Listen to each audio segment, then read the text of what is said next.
Lesson there. Thank you. Well, let's bring in Chris Skinner, the chairman of the Financial Services Club. It's a networking group for senior financial executives. Thanks very much for joining us. Does this attempt to foster better competition between the banks do anything to stop banks being too big to fail? Well, the Banking Reform Bill, which is what George Osborne was discussing, has four principles: better regulation, better regulators, better choice through more competition, and better people running the actual banks. And the principles are sound, but the practicalities are the hard part. Already we've got very easy switchability between bank accounts, to be honest. We also have a market that is highly competitive, but it could be more competitive if the barriers to entry weren't so difficult. Metro Bank, for example, one of the new banks, took 18 months of talking to the FSA before they could get a licence. And that's because they had to get the right people, plus they had to get the capital, which was hundreds of millions of pounds, to prove they could not fail. And going to your point around, does it solve the issue of failing? No, it doesn't, because Northern Rock failed. They weren't an investment bank, they were a retail bank. Halifax Bank of Scotland failed. They weren't an investment bank, it was the retail commercial banking arm that failed. And that's mainly because the markets that they were accessing gave them money that they then gave to people in risky loans.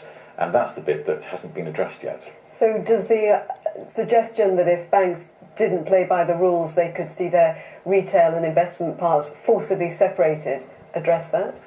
Well, the words that George Osborne used today about electrifying the ring fence, as in they could be forced to separate the retail and investment arms, is a nice catchphrase, but it still doesn't actually solve the core issue of why we got into trouble, which was that the banks didn't have enough capital to get through a crisis. Has that changed, though? I mean, they have been building up their capital, there have been all of these cash injections. It's changing. The UK banks are actually quite highly capitalised if you compare them to the rest of Europe, which are a bit of a basket case in some areas.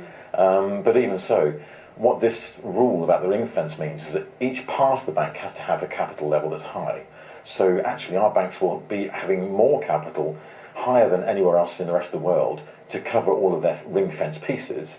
And the problem with that is that it makes us less competitive. If there were to be another banking crisis this year or next, or any time soon, would there be a situation where the government wouldn't feel obliged to step in, fearful of the ramifications, or in essence has nothing actually changed enough at the moment for that to happen? I think the Banking Reform Bill, with the idea of better regulation and better regulators, is sound, but we've been saying that that's sort of for going years down the track, isn't it? Yeah, I mean, we said that when the last government came in and they created the FSA. Before that, there were previous governments who had other regulators. The issue is that we always have a crisis at some point, and it's managing the crisis when it occurs. Jamie Dimon, who's the chief executive of JP Morgan, one of the biggest banks in the world, was asked by his 7-year-old daughter, what is a financial crisis? And he said, something that happens every 7 years. It's something that is happening all the time. It's how you manage the crisis when it occurs that's the challenge. Chris Skinner, thank you. A Champions League